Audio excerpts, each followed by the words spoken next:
Hi, this is Investopedia episode 3. In case you haven't seen episode 1 and 2, the first one is about mortgages. It's a podcast with Rohit Shah. The link will be somewhere here, so you can click on that. Episode 2 was about international payments and how to do that as an international investor if you're sitting in the UK or Europe. Now, I just wanted to take some time to talk specifically about budgets and payment plans because both of these topics are interlinked together. So this video is more about how to calculate your budget and understanding all different kinds of payment plans in Dubai. So it just helps you understand the basics before you come and talk to me. So this video is about that. So there is a very simple formula to just arrive at the total budget, and then there's additional steps on how to understand what you can exactly afford and how to structure your investment.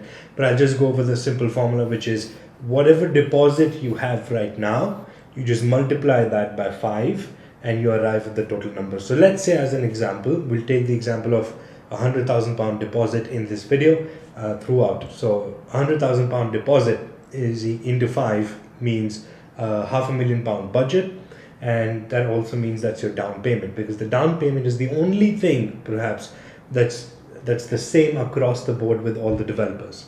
Once in a while, of course, there are rare case scenarios that the down payment does go down to 10%, but I'm not going to include that for the purposes of the calculation. So you've got a 20% down payment to pay across the board. So let's say you've got £100,000, that's a £500,000 budget.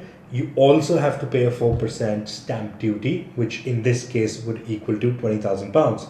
So that means you actually need £120,000 for a £500,000 property. So that's the first step. You can also simply just multiply by 4. That just makes it easier for you. So let's say I've got £100,000, multiply by 4. £400,000 is my budget, and 24% or about 25% of that is equal to £100,000. So that means you've paid up everything, all the fees, with that 25%, roughly speaking. So now the rest of it is step 2, which is understanding the payment plan that you want to go for, and that will help you decide what you can afford with which developer. So there are 3 ways to pay for a property in total in this country, and then I'll just break it down one by one so you can understand what to do in step number 2, because after this £100,000 deposit, you still have to pay a balance of, let's say, £400,000 on a £500,000 budget. So now we need to calculate and see if your cash flow works with which one, which is why usually people speak to people like me, because we have that Excel sheet in our minds and we know which one will work based on whatever's selling today. But just for the basics, so you understand the basic terminology, you've got 3 different ways. The first is that you are financing the whole property, and that's what we call a regular payment plan. Now this can be split into 2 versions of it, where you finance the full thing in one and then you've got a mortgage on it as the second option. Now the first category has 2 of these subcategories. The second category is post handover payment plans, or PHPP, is what you're going to see in all the marketing or on WhatsApps, etc., on the information you get. That's what post handover payment plan is, which is that whatever amount you've paid during construction, whatever is left over, the developer will directly give you 2 to 3 years, like a mini mortgage, without charging any interest. So that's a post handover payment plan. So let's say, as an example, you've got a 70-30 split.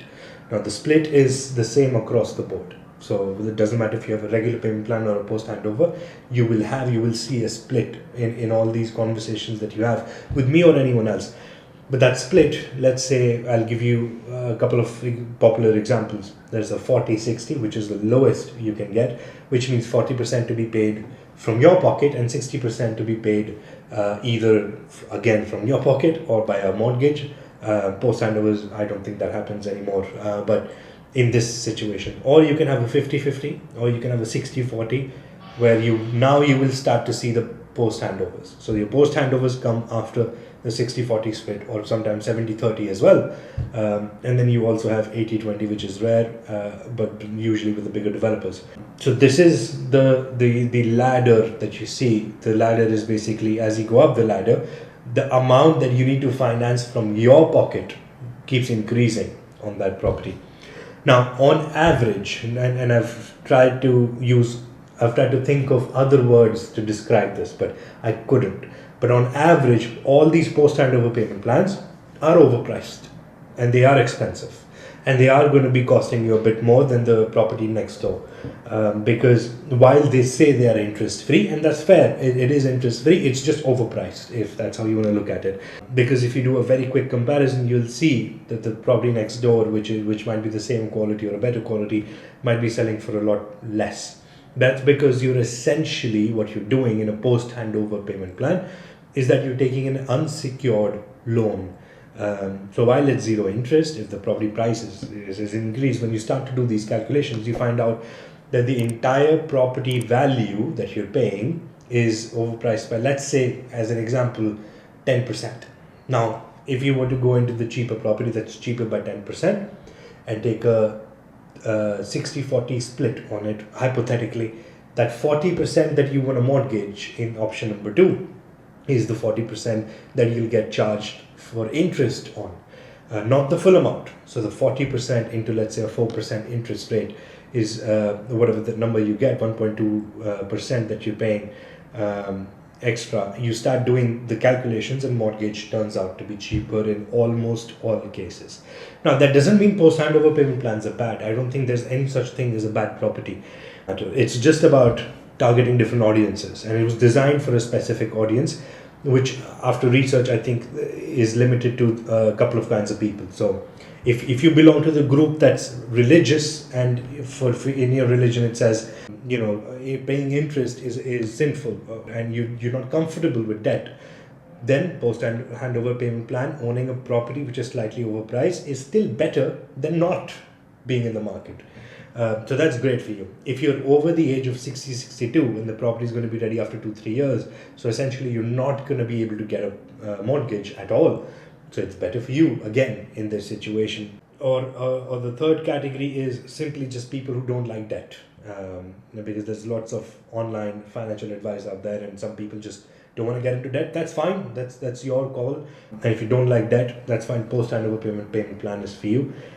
Because essentially once the property is ready and whatever balance you have due on it, so let's say it's a 70-30 split, and 70% you've already paid from your pocket and 30% is split across 30 months, which is one of the most popular ones. That means 30 months you are also getting your income. So as soon as the property is ready, you've received some rental income, and then within the next 12 months you've received some more, and then within again the 24th month you're receiving some more for the full year or whatever it is. Basically, you're receiving your rental income to support these 1% a month payments. And that's what this post handover payment plan is. And so the fourth group of people is whoever has irregular income and they are unable to get a mortgage. So for these people also, they're in this group of people who I recommend to go for post handover payment plans. And for everyone else, every other group of investors, it is better for you to go for a mortgage. The whole reason property is classed as the best asset of all investment asset classes, the reason that is because if I want to be a millionaire today, I need $1 million in gold. If I want to invest in gold, if I want to be a millionaire through the stock market, I need to invest $1 million into the stock market if I want to be called a millionaire today. But when you have a property, you can get away with $400,000 of investment, or $200,000 or $600,000, and you can leverage the rest from the bank, and before you know it, because it pays for itself, the rent will pay for the property itself and give you a positive cash flow, at least in Dubai. So for that reason, this is the reason a property is called the best investment class. So we ideally you want to use the money that the bank is throwing at you for the property, and that's how you want to structure your investment, so you can have more and more, and before you know it, life goes fast. It's going to pay for itself. So that's a method to go for everyone else. The next step in understanding your own budget is, let's say you do a very quick calculation at a 60-40, because that's the most common payment plan across the board. So let's say 60-40 is the payment plan. You've paid the down payment of £100,000 in this example. We have a £500,000 budget, just as an example. You've paid 100,000 plus 20 for the stamp duty. Now you need to calculate in the 60-40, which means essentially £300,000 in this example to be paid self-financed from your pocket. Now you need to pay another 200 grand in the next 2 years, as an example, or the next 3 years. Now, is that doable? Because if you do a quick reverse calculation, that just means £300,000 in 3 years means £100,000 a year. Or in percentage terms, you can make that split as well, 40% in 2 years or 40% in 3 years. So now, and then if let's say you're looking at a 1% payment plan, you'll see that, 1% a month is 12% a year. But then it's not stacking up. That's because they have bullet payments hidden up. So the marketing of 1% payment plan, let that be aside. It's not actually 1% a month, because 6th month or 12th month or 17th month, somewhere in the middle, they have sneaked in a balloon payment. Now you need to calculate for that balloon payment, am I going to be ready 6th month and 12th month of the 18th month or whatever it is? And that's the calculation you need to be wary of. That's why it's good to just make an Excel sheet of your own finances and understanding, okay, so this is my salary or this is my business income, and December of every year I get a bonus, or Jan of every year, or April after the financial year ends I get a big bonus. So you need to know your finances, that every month I can save X amount, and every month so that's another quick calculation you can do. Let's say £500,000, 1% is £5,000. Can I afford? But that doesn't answer the whole thing, because now you need to look at bullet payments as well. And that's how you need to structure it. So we have that Excel sheet in our heads. So when you tell us your cash flow as an investor, that this is how much I can save a month, this is how much I can pay in a year, this is when I get my bonus, I can now start to see which one works for you, because I have access to everything. Every morning I wake up and I look at what's available in the market, where are the offers, where's the best payment plan, or not best, there's no such thing as best, but so that's my understanding of how we can assist you. But these are the simple numbers you can run. If you can go back to my Investopedia episode 2, which was about international payments, that's where I've also talked about why you shouldn't go for a 1% payment plan as an international investor, because you're paying those monthly fees and charges every single month to the transfer company, and then you get sick of it every month paying for it, and then you can't control the currency. So you can't control if your currency is going up or down. But at least if you have a 6-month gap or a 3-month gap in your payment plan, or a 12-month gap, that allows you the freedom to choose whenever you want to pay early. No one's going to penalize you to pay early. So these are certain ways that you can structure the payment plan. Some developers will give you 1% a month because it's popular and it markets really well, or they'll give you 10% in 6 months, or 10% in a year, or 5% a quarter. Now that gives you some breathing room, because I keep a track on the currencies, and I can let you know that this your payment is due after a month, but your currency is doing really well right now, like it is right now. So send some money across. Whatever you have saved up doesn't have to be the full amount. So these are the things you can do. You can start to structure it in a way that works out best for you, for your finances. The last thing I just say or generalize is that it's your buying decision is never about the payment plan. The payment plan is just to understand what my budget range is. So that gives you a range, because we can play around with these payment plans. And let's say you're coming in to buy 1 unit of a 1-bed, but I could potentially get you 2 units of 2 1-bedroom apartments. So if we can structure it like that, and we can be smart about it sometimes, so that's what we can leverage with this piece of information. But this gives you a general idea that this is what I can afford.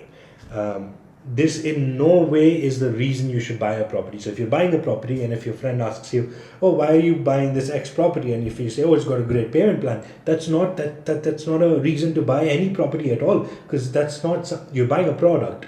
But when the time comes, it's not like you're going to live in it forever. When the time comes to sell, you have to sell this product to someone else. And you are not offering a payment plan to the next buyer. That's completely redundant now.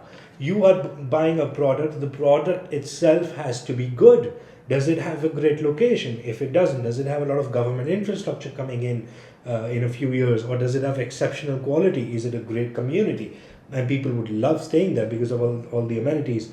What are your goals from this, and are they achieved from it? And your goal is not a payment plan. Your goal is not a marketing strategy. Payment plan is a marketing strategy.